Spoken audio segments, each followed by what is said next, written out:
नागदा महाविद्यालय में गुरु शिष्य के संबंधों को शर्मसार करने वाली घटना घटित हुई है।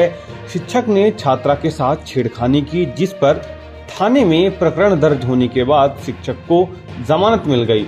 जमानत मिलते ही शिक्षक ने मानवता को शर्मसार करते हुए महाविद्यालय में मिठाइयां बंटवाई, जिससे नाराज छात्र छात्राओं ने विरोध दर्ज कराते हुए एक दिन शहर के सभी महाविद्यालयों को बंद रखा।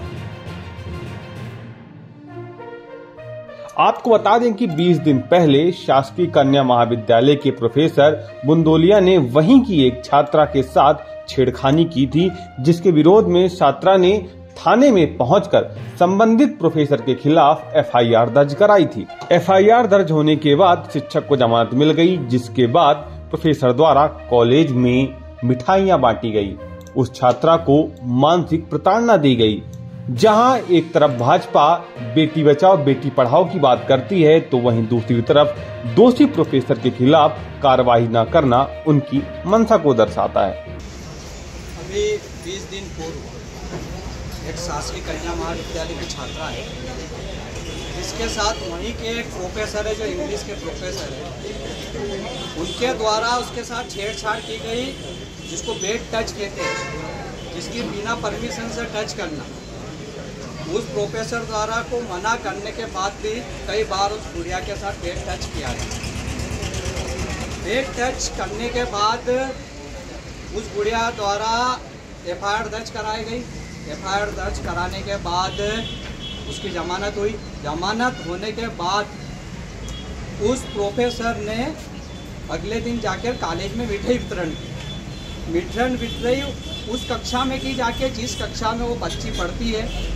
और सबसे शर्म की बात यह है कि वहीं उस बच्ची के पास जाकर उसको मिठाई खिलाने का प्रयास किया गया। और सबसे ज़्यादा शर्म की बात यह है कि वहाँ की एक महिला प्रिंसिपल है, जिस पद पे वो बैठी है महिला, उसका एक बचकाना बयान आता है कि उस प्रोफेसर ने मिठाई इसलिए बांटी कि वहाँ पर मतदाता दिवस का कार्यक्रम था। मैं उस प्रोफेसर से पूछना चाहता हूँ, प्राचार्य से, कि कभी उन्होंने अपने जन्मदिन की मिठाई किसी को खिलाई है क्या? आप सोचे, जो प्रोफेसर कभी एक कप चाय अपने पैसे से नहीं खिलाता है, उस दिन वो मिठाई मतदाता दिवस पे मिठाई बंटवा दी उन्होंने। और बंटवाई भी किससे? उसी प्रोफेसर से जिसपे उस माँ की बालिका को छेड़ने का अपराध है। अगर आप इतने सपूत हो तो वहाँ पे 2 भाई काम करने वाले, उनसे मिठाई बंटा देते। वही प्रोफेसर मिला उस बच्ची के पास भेजने के लिए। वही प्राचार्य जब एफआईआर दर्ज हुई तो उसको बचाने वहाँ पर थाने भी गई थी। तो ऐसे में कैसे निष्पक्ष जांच हो सकती है?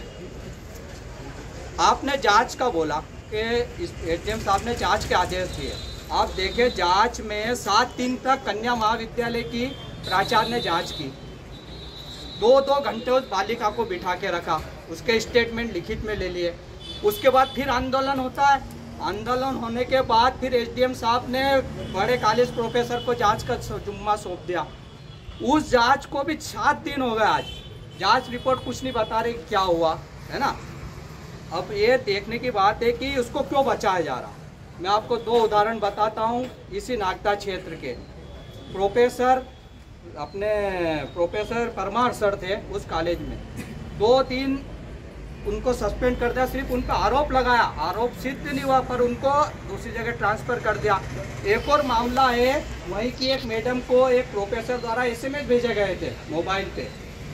उसने महिला टीचर ने शिकायत करी। शिकायत के तीसरे दिन जांच बैठी और जांच बैठते ही 5वें दिन उस प्रोफेसर को निलंबित कर दिया। और इतना बड़ा मामला उस बच्ची के साथ हो गया। आज 20 दिन तक किसी के मुँह से आवाज़ नहीं निकल रही है। या तो वो बीजेपी की वॉशिंग मशीन में धुल गया प्रोफेसर, क्योंकि बीजेपी के पास एक ऐसी वॉशिंग मशीन है, आप कितने भी अपराध कर लो, कोई सा भी अपराध कर लो, आप उस वॉशिंग मशीन में अगर जाओगे तो धूल के सांप छपी वाले बाहर निकल के आ जाओगे। दूसरा, आपके नाराज छात्रों ने चेतावनी दी है कि अगर 7 दिन के भीतर प्रोफेसर पर कड़ी कार्रवाई नहीं की गई तो मजबूरन नागदा क्षेत्र को बंद करना पड़ेगा, जिसकी समस्त जवाबदारी उच्च शिक्षा विभाग और शासन प्रशासन की होगी।